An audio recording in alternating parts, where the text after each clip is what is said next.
metal crashing against marble. That was the sound that ended 20 lives and saved one.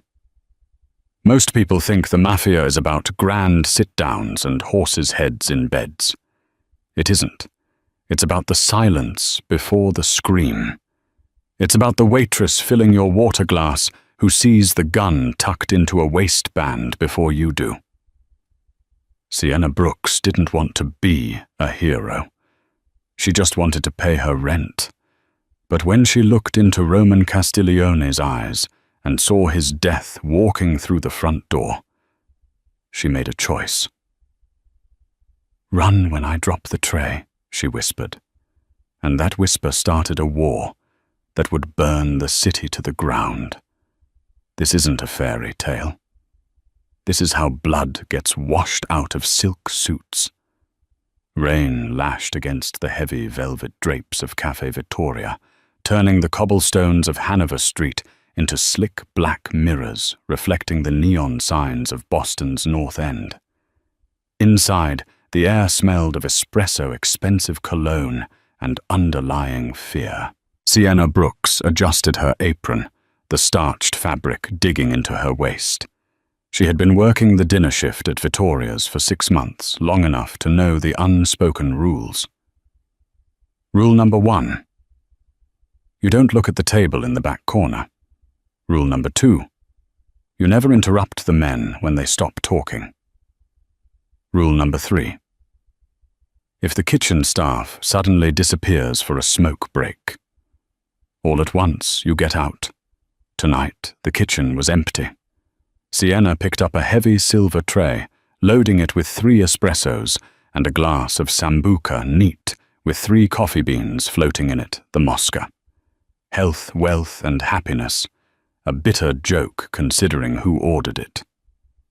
Roman Castiglione sat at the corner table, his back to the wall. He was younger than the other dons who frequented the place, maybe 32, with the kind of sharp, predatory handsomeness that made women stare and men check their wallets. He was the underboss of the Castiglione crime family, the man who controlled the unions from the seaport to Southie. He wore a charcoal 3-piece suit that cost more than Sienna's car, and he was currently laughing at something his bodyguard Enzo was saying. Sienna moved toward the table. Her heart was hammering a frantic rhythm against her ribs. She had seen him. 10 minutes ago, a man had entered through the service door. He wasn't a delivery guy. He was wearing a janitor's uniform that was 2 sizes too big, and his boots were military-grade tactical non-slip kitchen shoes. He was currently standing in the service alcove, screwing a suppressor onto a Sig Power P226. Sienna had grown up in South Boston. Her father, a low-rent bookie named Mickey, had taught her to spot a setup before she could read. "Look at the hands, Si," he used to say before he disappeared into the Charles River. A working man has rough hands. A shooter has calluses on his trigger finger and calm eyes. The janitor had dead eyes. She reached the table. Roman didn't look up. He was busy peeling the foil off a pack of cigarettes. "Your coffee." "Mr. Castiglione," Sienna said. Her voice didn't shake. She was a good liar. She had to be to survive this city. Roman looked up then. His eyes were dark, almost black, framed by thick lashes. He paused lighter halfway to his cigarette. He saw something in her face. He was an apex predator. He recognized the scent of adrenaline. "You're new," Roman said, his voice a low baritone that seemed to vibrate through the table. 6 months, she corrected. She placed the sambuca down. As she leaned in to place the espresso, she invaded his personal space, a cardinal sin in his world. Enzo the bodyguard tensed his hand, dipping toward his jacket. Sienna didn't pull away.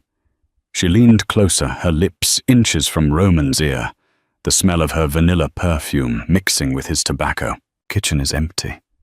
She murmured the words, barely breath. "Shooter in the service alcove." Run when I drop the tray." Roman froze. For a split-second time, seemed to suspend. He didn't look at the service alcove. He didn't look at Enzo. He looked right into Sienna's hazel eyes, assessing the truth.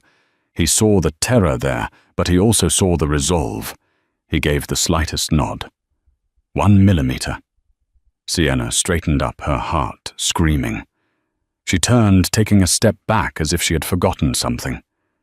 She gripped the heavy silver tray with both hands. It was solid brass underneath the plating, heavy enough to dent a floor. The service door creaked. The janitor stepped out, raising the gun. Sienna let go. Clang, crash!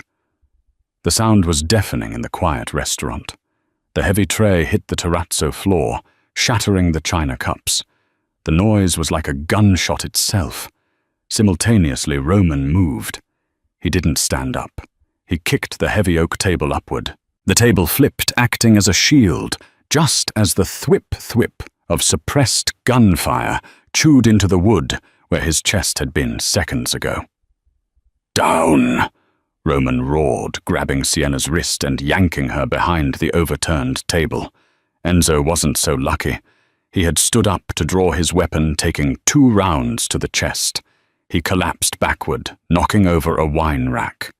Red wine and blood pooled together on the floor. "Who are you?" Roman growled, pulling a snub-nose revolver from an ankle holster. He checked the cylinder. 5 rounds. "Just the waitress," Sienna gasped, pressing herself into the carpet. "Well, waitress," Roman said, his eyes scanning the room as glass rained down around them. "You just quit your job." Bullets were turning the high-end Italian upholstery into Swiss cheese. The shooter wasn't alone. 2 more men had burst through the front entrance wearing balaclavas and wielding compact submachine guns. "Back door!" Roman yelled over the noise. He popped up, firing 2 shots. One struck the janitor in the shoulder, spinning him around. "Move! Move!" He kept a grip on Sienna's wrist, his grip like iron.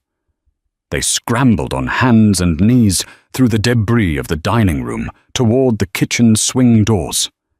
Sienna slipped on the spilled wine, but Roman hauled her up, practically throwing her through the stainless steel doors. The kitchen was silent, ghostly empty. A pot of marinara sauce was bubbling on the stove, abandoned. "Out the delivery exit," Roman commanded. He shoved her ahead of him, turning to fire 1 shot blindly through the swing doors to keep the shooters' heads down. They burst out into the alleyway. The rain was torrential now. A black Audi RS7 was parked illegally near the dumpster Roman's car. "Keys!" Roman patted his pockets, swearing. Enzo had the keys. The back door of the restaurant flew open. "Get in the truck!" Sienna screamed, pointing to a rusted blue Ford F-150 parked 3 spots down. "It's mine." Roman didn't argue. They sprinted for the truck. Sienna fumbled with her keys, her hands slick with rain and adrenaline. A bullet sparked off the brick wall, inches from her face, sending stone fragments into her cheek. She didn't flinch. She jammed the key in, twisted, and the old engine roared to life with a cough and a sputter. Roman dove into the passenger seat, just as Sienna threw the truck into reverse. She slammed the gas. The heavy truck careened backward, smashing into the shins of the first gunman exiting the alley. He screamed as he was pinned between the Ford's bumper and the brick wall. Sienna shifted to drive, spinning the wheel. Tires squealed on the wet asphalt, and they shot out of the alley onto Hanover Street, fishtailing wildly. "Take a left. Get on Storrow Drive," Roman barked, looking in the side mirror. A black SUV was already peeling out of the alley behind them. "I know the roads," Sienna snapped back. She ran a red light, narrowly missing a taxi. Roman looked at her, really looked at her for the first time since the chaos started. She was soaking wet. Her waitress uniform ruined a smear of blood on her cheekbone. She was driving like a getaway pilot, checking mirrors, anticipating turns. "Where did you learn to drive like this?" Roman asked, reloading his revolver with loose rounds from his pocket. "My dad owed money to the Irish in Southie," she said, swerving around a stopped bus. "We moved a lot, usually in the middle of the night, usually fast." "Who was your dad?" "Mickey the Mouse Brooks." Roman actually laughed, a harsh, barking sound. "Mickey the Mouse, the guy who tried to sell fake lottery tickets to the Patriarcha family in Providence." "That's him," Sienna said, eyes glued to the rearview mirror. "The SUV is gaining. They have more horsepower." "Yeah, but we have heavy steel," Roman said. He rolled down the window. The wind and rain howled into the cab. "Keep it steady." He leaned out the window, rain plastering his dark hair to his skull. He took aim at the pursuing SUV. He didn't fire wildly. He waited. 1 second. 2. Bang! The front tire of the SUV blew out. The vehicle swerved violently to the right, jumping the curb and smashing into a lamppost in a shower of sparks and glass. Roman pulled himself back inside and rolled up the window. He looked at the gun, then at Sienna. "We need to ditch this truck," he said calmly, as if discussing the weather. "They'll have the plates." "My tips are in the glove box," Sienna said, her voice finally starting to tremble. The adrenaline was fading, leaving the cold reality. "That's $200. Roman reached into his jacket, pulled out a money clip thick enough to choke a horse, and tossed it onto the dashboard. It slid toward her. "There's $5,000, he said. "Consider it a severance package." Sienna glanced at the money, then back at the road. She didn't touch it. "I don't want your money. I want to know why Viktor Kovac is trying to kill you." Roman stiffened. The air in the truck instantly grew 10 degrees colder. He turned slowly to face her, the gun resting casually on his thigh. "How do you know that name?" he asked, his voice lethal. Sienna gripped the steering wheel until her knuckles turned white. "Because before I worked at Vittoria's, I worked at the Blue Velvet, Kovac's club, and I know what he does to girls who hear things they shouldn't." Roman studied her profile. This wasn't just a random act of kindness. She hadn't saved him because it was the right thing to do. She had saved him because she needed a weapon to use against Kovac. "Pull over," Roman said. "What?" "I said pull over. Under the bridge." Sienna pulled the truck onto the shoulder beneath the Zakim Bridge. The sodium lights cast long orange shadows. The rain drummed relentlessly on the roof. Roman turned his body toward her. "You didn't save me to protect me, Sienna. You saved me because you want Kovac dead. Why?" Sienna turned off the engine. The silence was heavy. She looked at Roman, her eyes hard. "He didn't just hurt girls, Roman. He took my sister, Bella. She disappeared from his club 3 years ago. The police said she ran away. I know she didn't." Roman watched her. He knew the look in her eyes.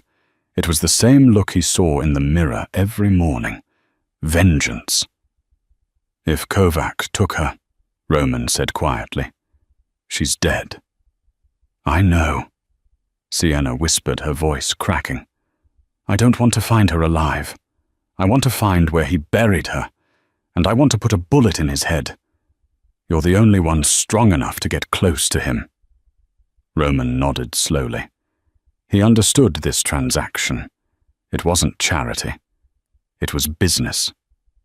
"Drive to Chelsea," Roman commanded. "I have a safe house. We need to get off the street before Kovac finds out he missed." "And then?" Sienna asked, starting the engine. "And then," Roman said, looking out at the rainy city skyline, "we go to war." The safe house wasn't a house at all. It was an abandoned textile mill on the edge of Chelsea, converted into loft apartments that never went to market. It was a fortress of brick and iron, overlooking the murky, mystic river. Roman guided Sienna through the freight elevator, punching a code into a keypad that looked decades old, but beeped with modern digital precision. The heavy doors slid open to reveal a sprawling industrial space. Leather furniture, a wall of monitors, and a medical station in the corner. "Sit." Roman pointed to a couch. He went straight to a wall safe, spinning the dial. He pulled out a fresh shirt and a heavy first aid kit. Sienna sank into the leather. Her legs felt like jelly. "Do you live here?" "I exist here," Roman said. He stripped off his ruined suit jacket and the blood-soaked dress shirt underneath. Sienna looked away, then looked back. She couldn't help it. His torso was a map of violence. Scars, some jagged, some surgical lines crisscrossed his olive skin. A tattoo of St. Michael the Archangel covered his back, the sword tip disappearing into his waistband. He sat on the coffee table in front of her, opening the medical kit. "You're bleeding." Sienna touched her cheek. Her fingers came away red. "Just a scratch from the brick." "Infection kills as fast as a bullet in this town," he said, dabbing antiseptic onto a cotton pad. He leaned in. His hands, which had fired a gun minutes ago with steady precision, were surprisingly gentle as he cleaned the cut on her cheek. For a moment, the distance between them collapsed. Sienna looked at his eyes, dark, guarded, ancient. "Why did Kovac move on you tonight?" Sienna asked, wincing slightly at the sting of the alcohol. "The families have a truce." "Truces are just pauses between wars," Roman said, applying a butterfly bandage. "Kovac is Russian. I'm Italian. We share territory in the shipping yards. Last week, a container of his merchandise went missing. He thinks I took it." "Did you?" Roman smirked a cruel, handsome expression. "I burned it. It was girls, Sienna. He was shipping girls." Sienna's breath hitched. "Like Bella." "Like Bella," he confirmed. "I don't deal in flesh. I deal in vices, gambling numbers, booze. But I don't sell people. Kovac crossed a line. I burned his profit. Tonight was his receipt." Sienna felt a strange warmth spread through her chest. He wasn't a good man, she knew that. He was a killer. But he had a soul. "My phone," Roman said, standing up abruptly. He walked to the bank of monitors. "I need to make a call. Don't answer the door. Don't go near the windows." He picked up a burner phone and dialed. Sienna watched him pace. "It's me," Roman said into the phone. "I'm out. Enzo is dead. No, it was a setup. Listen to me, Marco. The kitchen staff was cleared out. Someone on the inside gave the green light. I want names. No, don't tell the boss yet. If there's a leak, it could be coming from the top." He hung up and threw the phone onto the couch. He ran a hand through his hair, looking exhausted. "Is it bad?" Sienna asked. "It's worse than bad. To hit me in Vittoria's that requires permission, or extreme arrogance." Roman walked over to a sideboard and poured 2 glasses of whiskey. He handed one to her. "Drink. It'll settle the nerves." Sienna took a sip. It burned, but it grounded her. "So we're alone." "We," Roman raised an eyebrow. "There is no we, Sienna. Tomorrow morning I'm putting you on a plane to London. I have contacts there. You'll have a new name, a job." "No," Sienna said, setting the glass down hard. Roman stepped closer, looming over her. "Excuse me. I said no. I'm not going to London. I'm staying here. You need me." "I need a soldier, not a waitress." "You need a ghost," Sienna countered, standing up to meet his gaze. She was a foot shorter than him, but she didn't back down. Kovac knows your men. He knows your soldiers. He doesn't know me. I was invisible tonight until I dropped that tray. I can get into places you can't. I can get into the blue velvet. Roman laughed, but it was devoid of humor. You want to walk back into the lion's den? He'll kill you. He won't, she said, because I'm applying for a job. They're always hiring. I go in, I find his office, I find out where he keeps his records. I find out where Bella is, and I tell you where he sleeps. Roman stared at her. He saw the desperation, but he also saw the cunning. She was Mickey the Mouse's daughter, all right. She was gambling her life on a long shot. If you get caught, Roman said, his voice dropping to a whisper, I can't save you. If you go in there, you're on your own until the shooting starts. I've been on my own for a long time. Roman, she said softly. Roman looked at her lips, then her eyes. The tension in the room shifted from danger to something electric.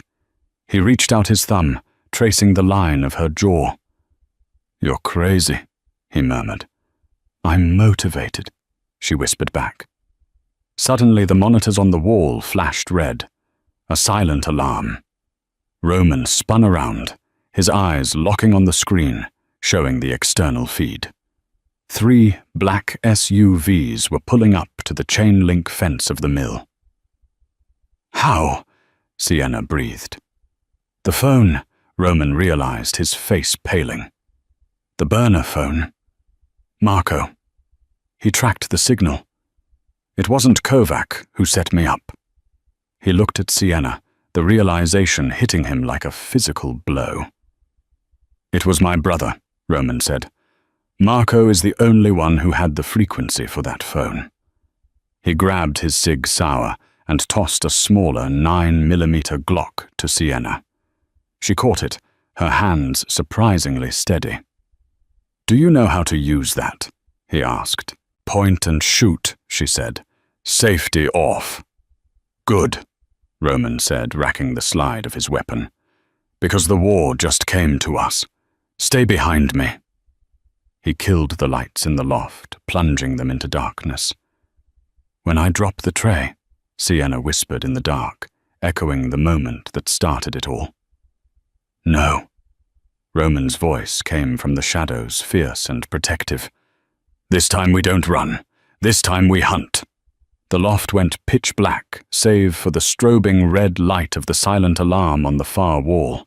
The hum of the refrigerator died as Roman cut the main breaker, plunging the massive industrial space into a suffocating silence. Sienna crouched behind a heavy leather armchair, the cold steel of the Glock 19 pressing against her palm. Her breathing was shallow, rapid. She had grown up around low-level wise guys, men who broke thumbs for late payments. But this was different.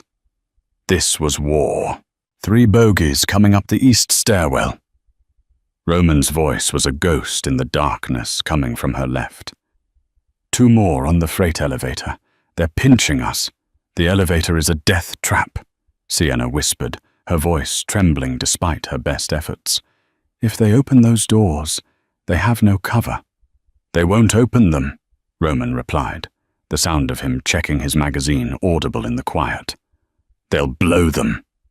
A second later, a dull thump vibrated through the floorboards. The heavy steel doors of the freight elevator bowed outward, smoke curling from the seams. The lock melted, and the doors were kicked open. 2 figures in tactical gear spilled into the room, their weapons mounted with flashlights that cut through the gloom like lightsabers.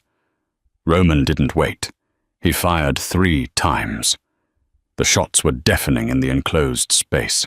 The first attacker dropped his Kevlar vest, absorbing the rounds, but the impact knocking the wind out of him. The second man scrambled for cover behind a granite kitchen island. Move, Sienna, go to the north wall. Roman roared, abandoning stealth. Bullets began to chew up the furniture. Sienna scrambled on her hands and knees, glass shards from a shattered vase slicing into her palms. She reached the brick wall and pressed herself into the shadows behind a heavy velvet curtain. From her vantage point, she saw the stairwell door burst open. 3 more men. They moved with military precision. Roman was pinned down behind the turned-over sofa. He was returning fire, but he was suppressed. One of the men from the stairwell unclipped a grenade from his belt. Sienna's heart stopped. If he threw that, Roman was dead. She didn't think. She didn't calculate. She just remembered Mickey's voice. "Don't look at the target. Sigh, look at the space the target is moving into." She raised the Glock, gripping it with both hands to steady the shake. The man pulled the pin. He wound up his arm. Sienna fired. She missed the man. But the bullet smashed into a breaker box on the wall directly behind him, sending a shower of sparks raining down. The man flinched, startled by the explosion of electricity. His throw went wide. The grenade skittered across the polished concrete floor, rolling away from Roman and toward the kitchen island, where the first attacker was hiding. "Cover!" Roman yelled. Boom! The explosion blew out the windows and sent a shock wave through the loft. The kitchen island disintegrated into shrapnel. The attacker behind it ceased to be a problem. Roman used the chaos to move. He was a blur of violence, closing the distance to the stairwell team. He engaged them at close quarters, using the pistol like a hammer as much as a gun. It was brutal, efficient, and terrifying to watch. Silence returned as quickly as it had left, replaced only by the ringing in Sienna's ears and the smell of cordite and pulverized drywall. Roman stood amidst the wreckage, his chest heaving. He walked over to one of the downed men, the one who had tried to throw the grenade. He was groaning, clutching a shattered leg. Roman grabbed the man by his tactical vest and hauled him up. He ripped the black mask off. It was a face Sienna didn't know, but Roman evidently did. His expression shifted from rage to a hollow, cold despair. "Dante," Roman spat. "You used to drive my mother to church on Sundays." The man Dante coughed blood. "Strictly business, Roman. You know how it is." "Who sent you?" Roman asked, though he already knew the answer. He pressed the barrel of his gun to Dante's kneecap. "Marco." Dante gasped. "He said you were weak. He said you were letting the Russians walk all over us. He made a deal with Kovac." The betrayal hung in the air, heavy and suffocating. Marco Castiglione, Roman's own brother, hadn't just sold him out. He had partnered with the enemy to do it. "Where is he?" Roman demanded. "The shipyard," Dante wheezed. "Midnight, meeting with Kovac to finalize the territory split. They think you're already dead." Roman stared at the man for a long moment. Then he pistol-whipped him across the temple, knocking him unconscious. He wouldn't kill him. Not yet. He needed a witness later. "We have to go," Roman said, turning to Sienna. He looked at her, really seeing her. She was covered in dust, holding a gun, and she hadn't run. "You saved my life again," he said, his voice rough. "We're even," she whispered, lowering the gun. "Now get me out of here." They took the fire escape down into the alley. The rain had stopped, leaving the city slick and glistening. They didn't go to a car. Too risky. Roman led her to the riverbank, where a nondescript fishing boat was tied up. "Get in," he said, untying the ropes. As they drifted out into the mystic river, the engine putting softly. Sienna sat on the wooden bench, hugging her knees. The adrenaline was crashing, leaving her shivering. Roman took off his jacket, a new one he had grabbed from the loft, and wrapped it around her shoulders. It smelled of him, cedar gunpowder, and rain. "My brother," Roman said, staring at the dark water. We grew up in the same room. I took a knife for him when we were teenagers, and he sells me to a Russian butcher for shipping containers. Sienna looked at his profile. It was etched in stone, hard and unforgiving, but she saw the crack in the armor. Family is tricky, Sienna said softly. My dad loved me, but he loved gambling more. In the end, he bet our rent money on a horse named Second Chance, and lost. We slept in the car for a month. Betrayal doesn't always look like a gun, Roman. Sometimes it looks like empty promises. Roman looked at her. The boat rocked gently. I'm going to kill him, Sienna. My own brother. I have to. I know, she said. And she did. In his world, there was no forgiveness for this. But not tonight. Tonight, we disappear. I know a place, Roman said, steering the boat toward the darker industrial docks of South Boston. An old boxing gym in Southie. The owner, Old Sal, owes me his life. No phones, no cameras. We regroup there. And then, Sienna asked, and then? Roman's eyes caught the reflection of the moon, cold and sharp. We act on the intel. Marco and Kovac are meeting at the shipyard, but we can't hit them there. Too much security. We need to strike where they feel safe. The Blue Velvet, Sienna said. Exactly. Roman nodded. Kovac keeps his leverage there, his blackmail, his records. If Marco is working with him, the proof of their deal is in Kovac's office. I need that proof to show the commission. If I kill a boss without proof of treason, the other families will hunt me down. I need the ledger. And I'm the only one who can get it, Sienna said. Roman didn't answer immediately. He looked at her, his expression torn. I don't want to send you in there. You don't have a choice, she said firmly. And neither do I. This ends with Kovac dead, or it doesn't end.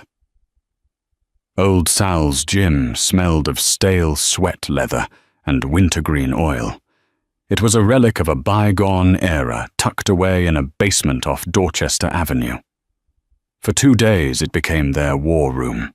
Sienna slept on a cot in the back office, while Roman slept on a mat in the ring. The intimacy of the situation was suffocating. They ate takeout Chinese food on the floor, mapping out the layout of the Blue Velvet on a piece of cardboard. The club has 3 levels, Sienna explained, using a chopstick to point. Main floor is general admission. Bar dance floor. Basement is VIP. That's the red room. Invite only. High rollers, politicians, and mobsters. And the office, Roman asked. He was doing push-ups while she spoke, a rhythmic, hypnotic motion. He never seemed to stop moving, as if stopping would let the rage catch up to him. Top floor, penthouse level, private elevator access only, keycard required. So you need to swipe a keycard from a manager, Roman said, standing up and wiping sweat from his forehead with a towel. Not a manager, Sienna corrected. Kovac carries the master key. I've seen him use it. Roman stopped. You have to get close to Kovac, physically close. I can handle him, Sienna said, though her stomach twisted at the thought. He's a monster, Sienna. You don't know what he does to women. I know exactly what he does. She snapped, her voice rising. He took Bella. I'm not going in there blind, Roman. I'm going in there angry. Roman walked over to her. The air between them crackled. He reached out, tucking a stray lock of hair behind her ear. His hand lingered on her neck, his thumb resting on her pulse point. It was hammering. If he touches you, Roman whispered, his voice dark and possessive, I will burn this city down to get to him. Sienna looked up at him. The connection was undeniable. It wasn't just survival anymore. It was gravity. "Teach me what I need to know," she said breathlessly. "Don't protect me. Arm me." The transformation took 3 hours. With the help of a local girl who owed old Sal a favor, Sienna changed everything. The waitress uniform was gone. In its place was a dress that looked like it was made of liquid onyx, backless, plunging neckline, and a slit that went up to her thigh. Her honey-brown hair was dyed a stark, glossy black and styled in loose waves. Her makeup was sharp, accentuating her cheekbones and giving her eyes a feline, dangerous look. She stepped out of the bathroom into the gym. Roman was loading a magazine into a fresh pistol. He looked up, and the magazine clattered to the floor. He stood frozen. He looked at her not as a tactical asset, but as a man looking at a woman who could ruin him.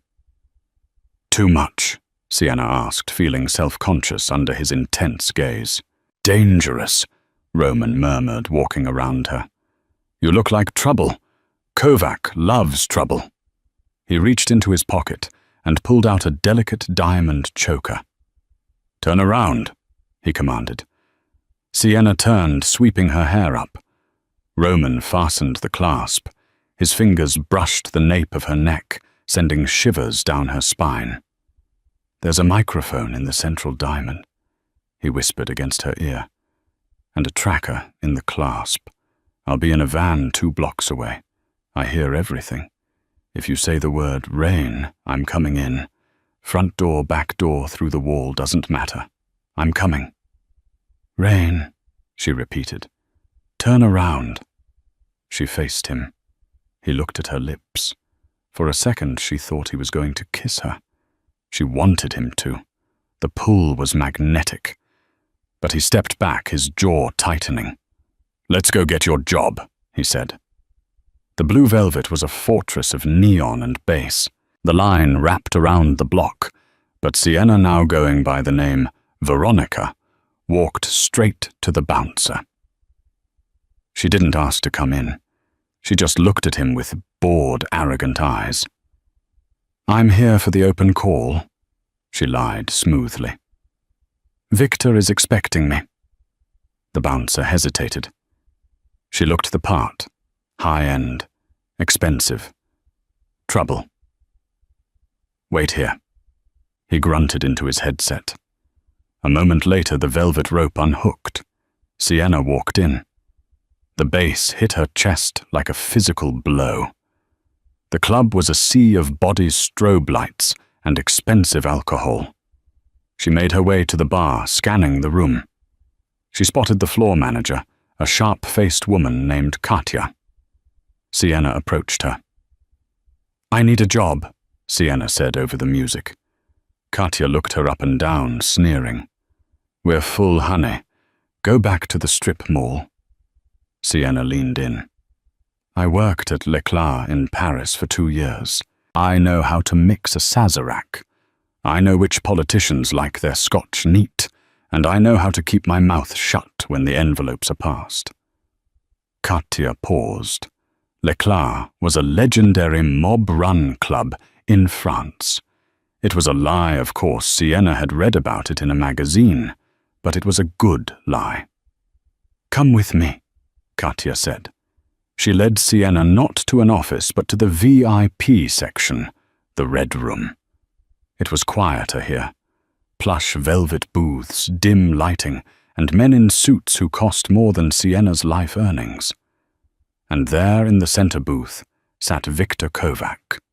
He was a bear of a man with pale skin, icy blue eyes, and a shaved head. He was flanked by 2 bodyguards. He was currently smoking a cigar and watching the room with dead shark-like eyes. Katya walked Sienna over. "Victor, new girl, says she worked at Leclerc." Kovac turned his gaze to Sienna. It felt like being submerged in ice water. He didn't speak for a long time.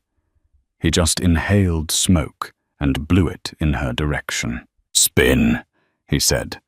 His voice was thick with a Russian accent.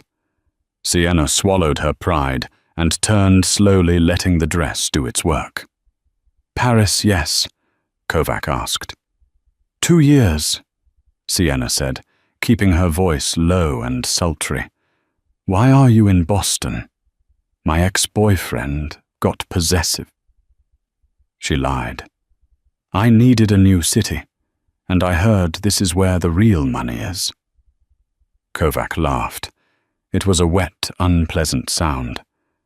He patted the empty spot on the leather booth next to him. "Sit, Veronica." Sienna sat. Her skin crawled being this close to the man who took her sister. She wanted to claw his eyes out. Instead, she crossed her legs and smiled. "You want a job?" Kovac asked, his hand resting on her knee. His fingers were thick and cold. "I want to make money," she corrected. "Good answer." Kovac signaled for a bottle of vodka. "You start tonight. In here. The red room only. If you do well, maybe you move up." "Up?" Sienna asked innocently. "To the penthouse." Kovac grinned, showing gold-capped teeth. "Where the view is better." Sienna's heart skipped a beat. The penthouse. The office. "I'd like that," she purred. Suddenly the curtain to the booth parted. A man stepped in. Sienna froze. It was Marco Castiglione, Roman's brother. He looked agitated, sweating. He sat down opposite Kovac, not even looking at Sienna. "We have a problem, Victor," Marco said urgently. "Not here," Kovac warned, gesturing to Sienna. "She doesn't matter." Marco waved a hand dismissively. "We found the boat. Roman isn't dead. He's in the city." Sienna felt the blood drain from her face. She kept her expression neutral, frozen in a mask of boredom. But inside she was screaming. Kovac's hand tightened on her knee, painful now. "Alive," Kovac hissed. "You said you handled it." He had help. A girl, the waitress from the restaurant. Kovac turned his head slowly to look at Sienna. He studied her face. The makeup changed her, the hair changed her, but the eyes. Sienna stopped breathing. "A waitress," Kovac mused. He leaned in closer to Sienna, sniffing her neck. "You use vanilla perfume, Veronica." Sienna's mind raced. Bella had worn vanilla. Sienna wore it to remember her. It was a common scent. "Everyone wears vanilla, Victor," she said, her voice steady as a rock. "It brings in the tips." Kovac stared at her for another second, then relaxed, releasing her knee. "True," he chuckled. "Go, Veronica. Get us drinks. We have business." Sienna stood up, her legs feeling like lead. She walked to the bar, her hands shaking so hard she had to grip the marble counter. She touched the diamond choker. "Roman," she whispered, barely moving her lips. "Marco is here. They know you're alive. And I think Kovac has the ledger on him." He patted his jacket when Marco mentioned the deal. Roman's voice came through her earpiece, tight and constrained. "Get out of there, Sienna. It's too hot. Marco might recognize you." "He didn't look at me," she whispered. "I can get the key card. Kovac is drinking. If I can spill a drink on him, get his jacket off. Sienna, no. Abort." "I'm not leaving without the ledger," she hissed. "I see a waiter going over with a tray of shots. I'm going to make a move." "Sienna." She tapped the choker to mute him. She grabbed a bottle of expensive champagne and a towel. She was going to drop a tray. Again. But this time, she wasn't running. The air in the red room was thick enough to choke on a miasma of expensive cigars, cheap morality, and the metallic tang of imminent violence. Sienna stood by the bar, the bottle of Dom Perignon sweating in her grip. Her hands were trembling not from fear, but from a cold, crystalline rage. She had looked into the eyes of the man who sold her sister, and she hadn't blinked. But looking was one thing, stealing from him was another. She tapped the diamond choker once. "I'm going in." She moved through the crowd, her hips swaying in a rhythm that wasn't hers. It was Veronica's. She approached the booth where Kovac and Marco were deep in conversation. Kovac had removed his jacket, draping it over the back of the leather booth. The inside pocket bulged slightly. The keycard. The master pass to the Empire. "Gentlemen," Sienna purred, interrupting Marco mid-sentence.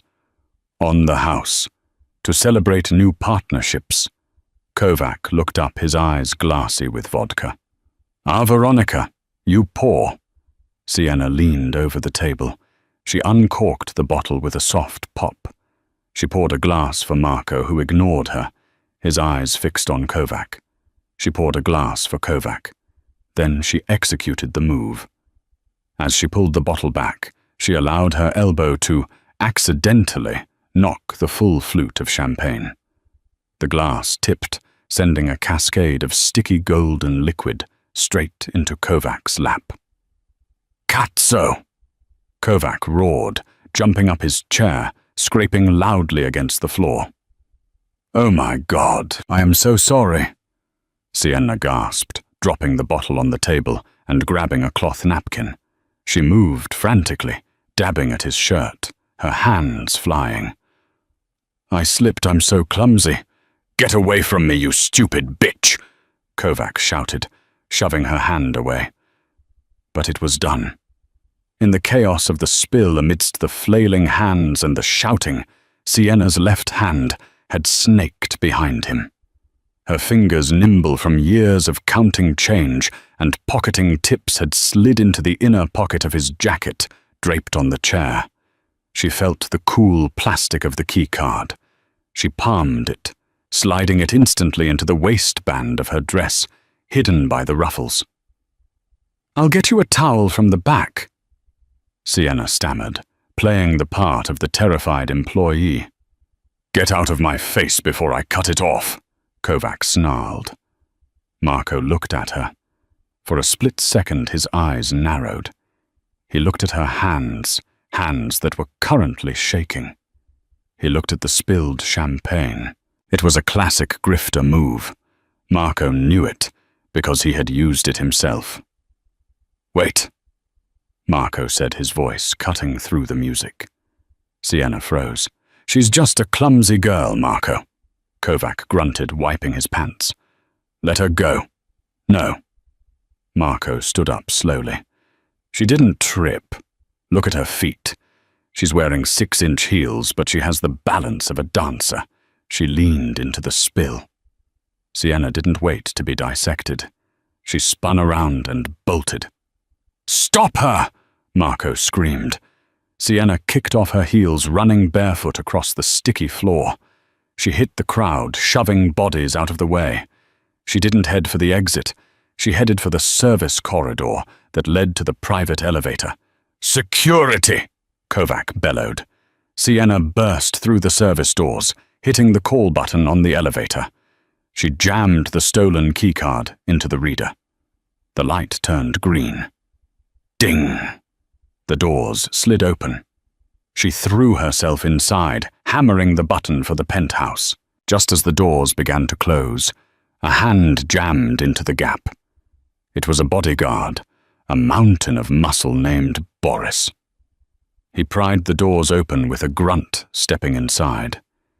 He grabbed Sienna by the throat, slamming her against the mirrored wall.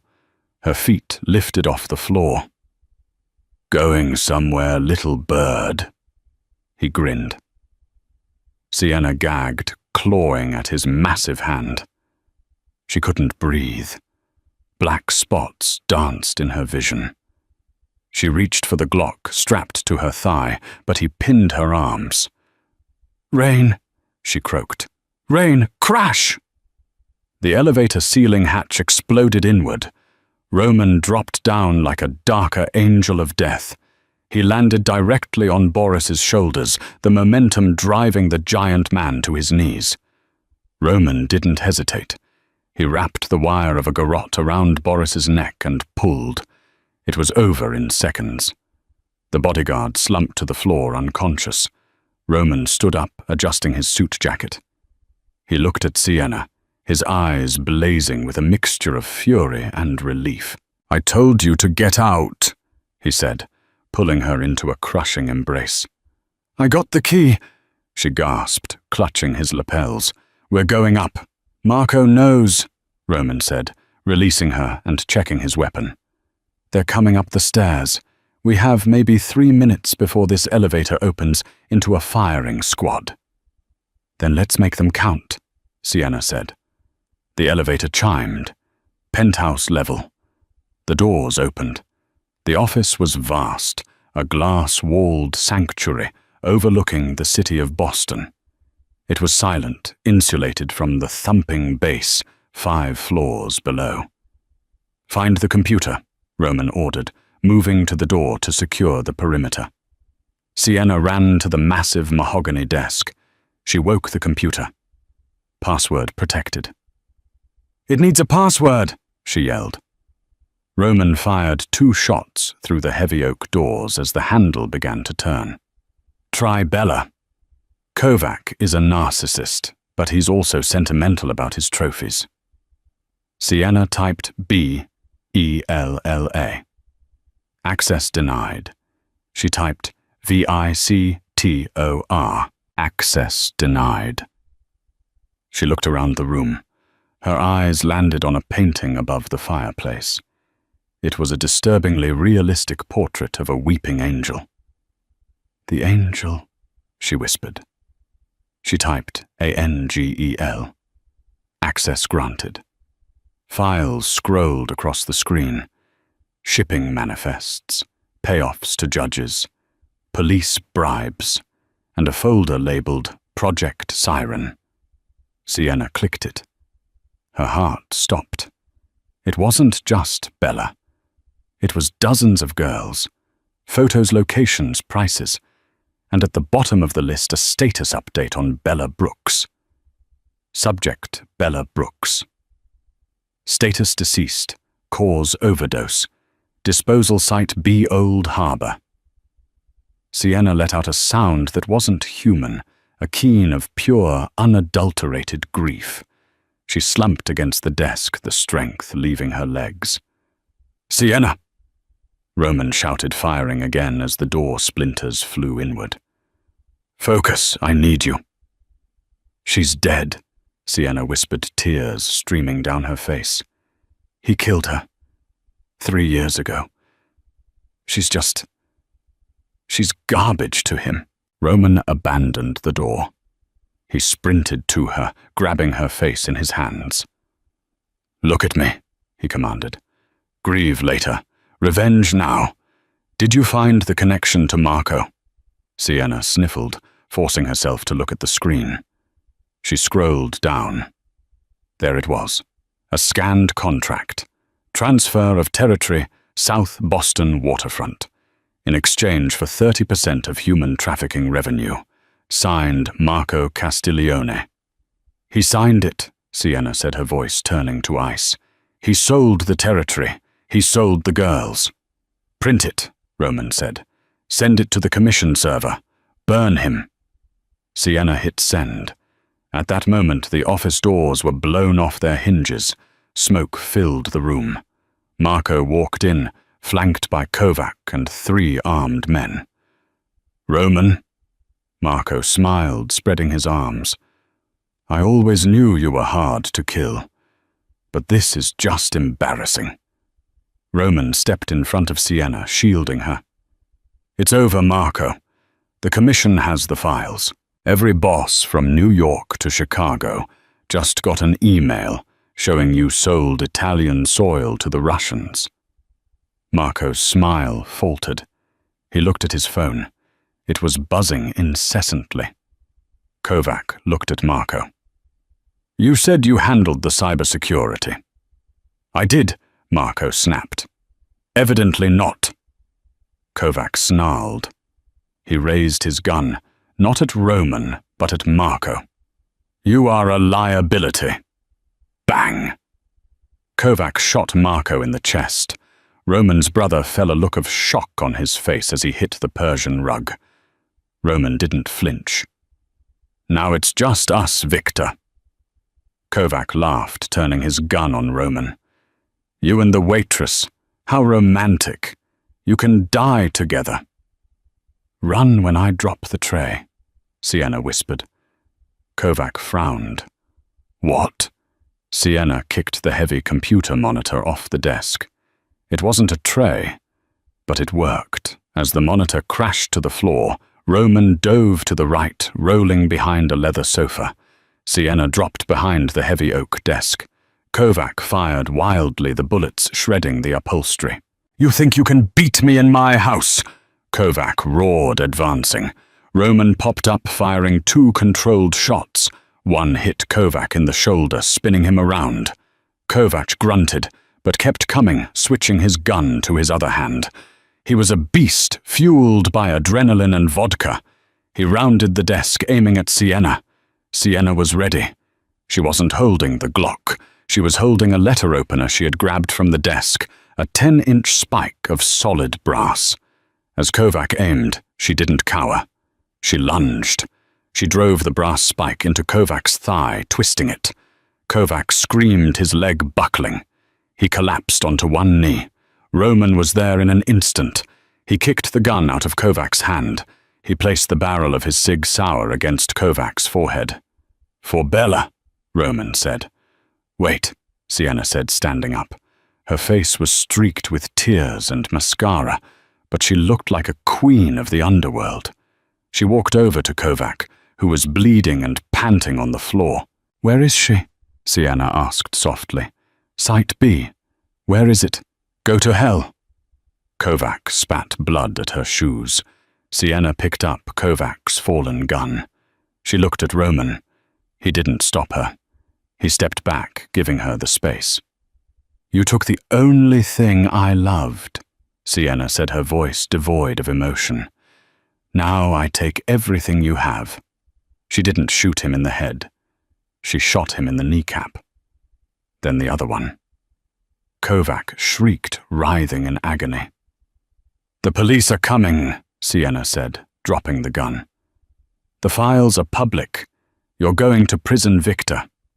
And in prison, the Italians will be waiting for you. Roman will make sure of it. Roman nodded solemnly. You won't last a week inside. Sirens wailed in the distance, growing louder. Time to go, Roman said, holding out his hand. Sienna took it. She looked at the dead body of Marco, then the ruined form of Kovac. She looked at the empty office that represented so much pain. I'm not a waitress anymore, she said. No, Roman agreed, pulling her towards the fire escape. You're a partner. 6 months later, the Cafe Vittoria had reopened. The bullet holes had been patched, the terrazzo floor polished until it shone like a mirror. But the atmosphere had changed. It was no longer just a place for coffee. It was a sanctuary protected by the most powerful name on the East Coast. Sienna sat at the corner table, the same table where Roman had sat that first night. But she wasn't wearing an apron. She was wearing a tailored cream suit, her hair styled in a sleek bob. A young waiter, hands shaking slightly, placed an espresso and a sambuca with 3 beans in front of her. Thank you, she said, smiling. Her smile was different now. Less open, more guarded. The smile of a woman who knew where the bodies were buried because she had helped dig the graves. The bell above the door chimed. Roman walked in. He was the Don now. With Marco dead and Kovac's organization dismantled by the feds, with a little help from the anonymous leaks Sienna had provided, Roman had consolidated power. The streets were quiet. He sat down opposite her, taking the espresso. He didn't say hello. He just looked at her with that intensity that still made her breath hitch. The shipment arrived, Roman said quietly, Medical supplies for the clinic in Southie, as you requested. And the other matter? Sienna asked, stirring her drink. Site B, Roman nodded. We found it. We gave Bella a proper burial this morning. St. Augustine's. It was private. Sienna reached across the table and took his hand. Her fingers brushed the scar on his knuckle, a souvenir from the night at the mill. Thank you, Roman. You don't thank me, Sienna, he said, interlacing his fingers with hers. You saved me. I save you. That's the deal. Is the deal over? She asked playfully. Now that the war is won. Roman leaned in his dark eyes, dancing with a rare light. The war is never over, Kara. There's always another wolf at the door. He pulled a small velvet box from his pocket and slid it across the table. But this time, Roman said, I don't want you to run when I drop the tray. I want you to stand next to me. Sienna opened the box. It wasn't a ring. It was a key, an ornate iron key. To the house in Tuscany, Roman said, or the vault in Zurich, or the front door of this city, whatever you want it to be. Sienna closed her hand around the key. The waitress who counted tips was gone. In her place was a woman who had walked through fire and come out holding the flame. She leaned forward, whispering in his ear, echoing the words that had started it all, but with a new promise. I'm not running anywhere, boss. Roman smiled a genuine, unguarded smile that transformed his face. He signaled the waiter. Another round, Roman said, and bring the lady whatever she wants. She owns the place. Outside, the rain began to fall on Hanover Street, washing away the dust of the city. But inside, amidst the smell of espresso and the warmth of the lights, everything was exactly where it was supposed to be. And that is the story of how a spilled tray and a whispered warning changed the fate of the Boston underworld. Sienna Brooks proved that you don't need a gun to be dangerous. You just need the courage to speak when everyone else is silent. What did you think of Sienna's transformation? Did she make the right choice, sparing Kovacs for prison? Or should she have finished the job? Let me know your thoughts in the comments below. I read every single one. If you enjoyed this story of danger, betrayal, and romance, please smash that like button. It really helps the channel grow, and if you haven't already, hit subscribe and ring that notification bell so you never miss a story. We have a new, darker, grittier romance drama coming next week that involves a stolen painting and a bodyguard who knows too much. You won't want to miss it. Until next time, keep your eyes open and watch where you drop your tray.